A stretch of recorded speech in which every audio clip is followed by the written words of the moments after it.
Alright, today we're going to plumb the fuel system on the car.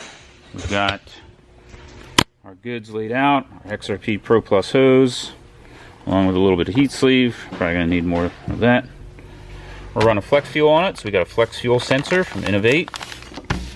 Miscellaneous adapters to change things to what we want, whether it be from dash 6 or dash 8.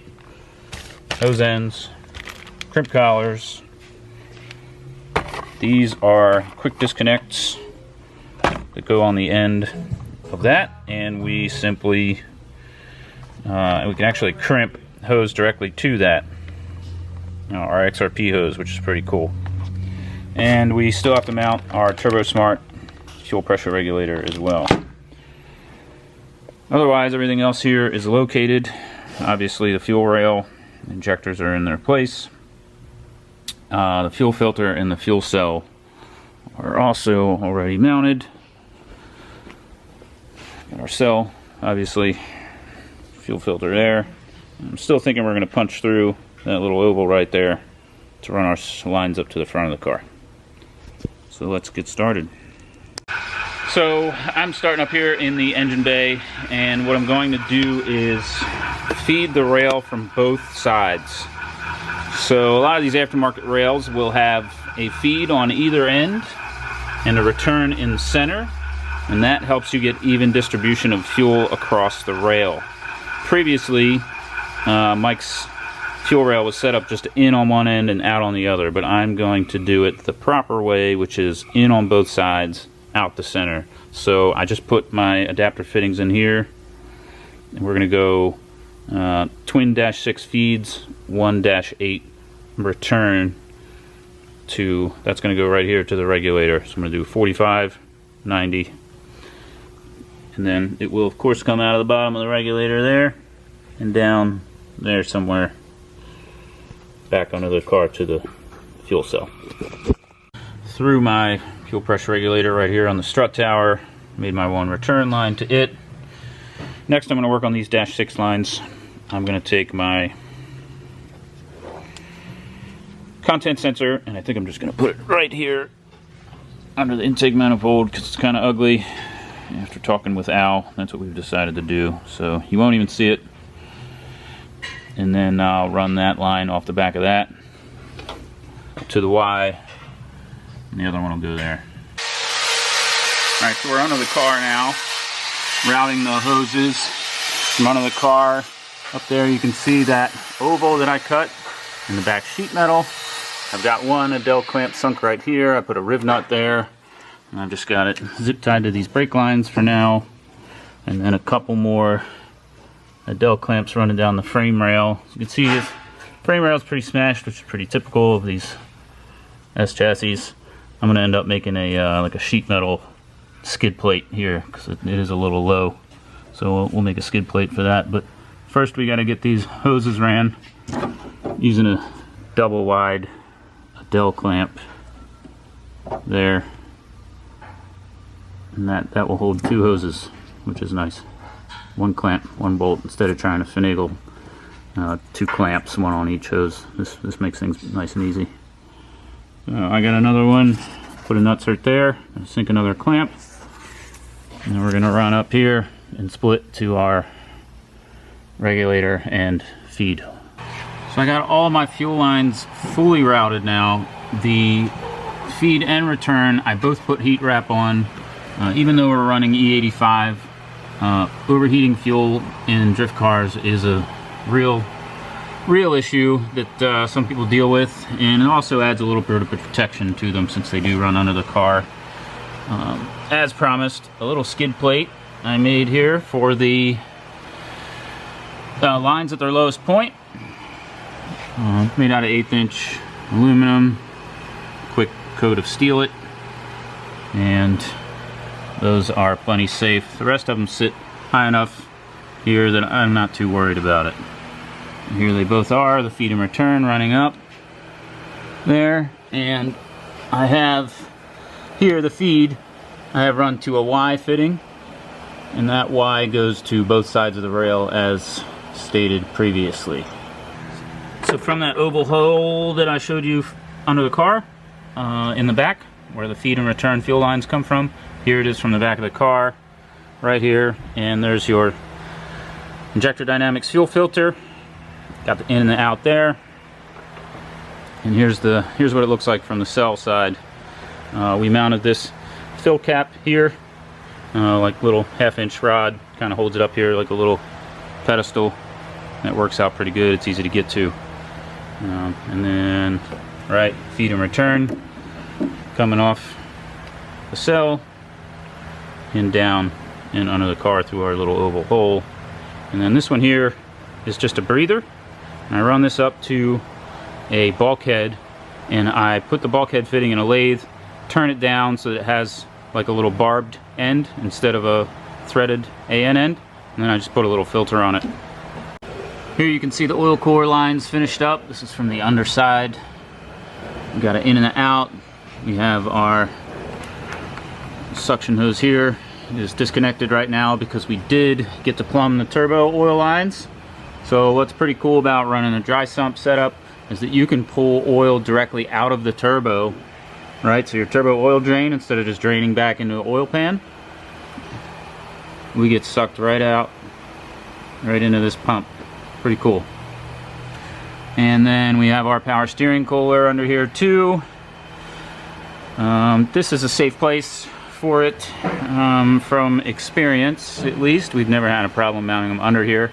They might not get direct airflow, but they do act as a great heat sink. If for any reason we have a problem with cooling the power steering, we can always just put a longer, like a taller cooler on here. But this has worked fine for us in the past, so I don't see why it wouldn't in this instance as well. But that's all plumbed, and we'll put a little abrasion resistance here, so don't worry about that. Up top here we have the fuel system complete in the engine bay. That's our return. We have both of our feeds feeding both sides of the rail there, and you kind of see it there. The ethanol content sensor is just going to zip tie to this runner, nice and easy. Can't really see it under there, but I promise you it's there. Again, direct to crimp right to that quick release there, which is pretty cool. And we also got our radiator hoses finished, upper and lower. All the plumbing runs around here under the intake manifold. We are going to put a couple more pieces of heat sleeve on 2 oil lines, and then these fuel lines as well that run under the intake, just to keep any like radiant heat from the hot fluids in the hose from kind of heating up the intake manifold. Not a real concern, but we're going to do it anyway.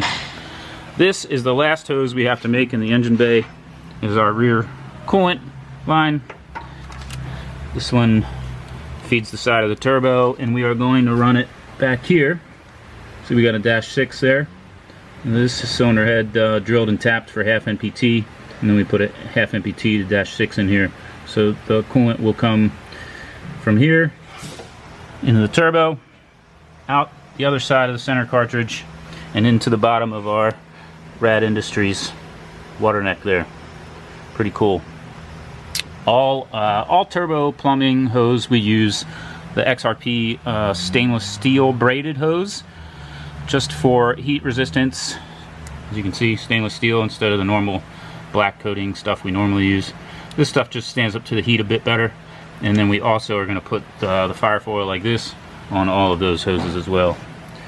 You can see here we did the turbo oil drain. We welded a tube on just to get it a little easier to access. Welded the tube to the flange in there, and that puts our fitting out here nice and easy. Just easier to get to, easier to work on. You'll notice I put a manual gauge here, right? Just like a regular liquid filled fuel pressure gauge from XRP. This thing will have fuel pressure reading. It'll probably get a sensor, most likely we'll put it in this port here. So it'll get a sensor that'll read on the Motec dash, but when you're under the hood trying to diagnose something real quick, it's nice to just have a visual, you know? So we put a gauge in them too. Just makes life easier when you're trying to diagnose stuff in a hurry. These are all our hoses other than the fuel lines that run from the engine bay. We have our oil lines here. These do not have any heat sleeve on them, but they will get a little bit, as I said, under the intake manifold. So you have your feed and your return and your suction here. And then also coming in here, these are your radiator hoses. So coolant in and out, and they come through the side of the firewall here. It's a little bit of rubber gasket type material there just to keep them from chafing. And they come down here to this little bulkhead. I had to remove these, but they go onto the passenger seat back here to under the car where you'll find the pump. Rolling under the car here, the coolant lines that run under the passenger seat, they exit right here under what would be the back seat. And we have our Mesier water pump mounted there, and our little bulkhead. That thing is super cool, just like a 90-degree female goes right to that pump, and that helps support the pump as well. And then these hoses, fully heat wrapped, because we are going to have an exhaust pipe running right here. Also, just, you know, a lot of heat and debris under the car, so we put some fire foil on those. But they run right there, up over the axle above the subframe, and then you see them pop out right there in the rear fender well.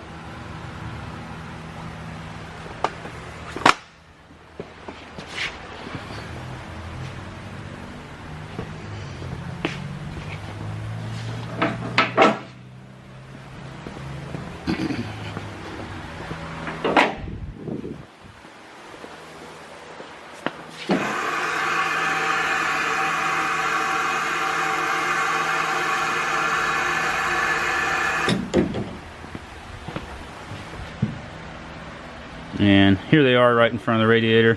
They do sit right in front of the radiator, but that's fine. There's still plenty of surface area there. We got a weld-on fitting there. We did a weld-on female -16 O-ring there.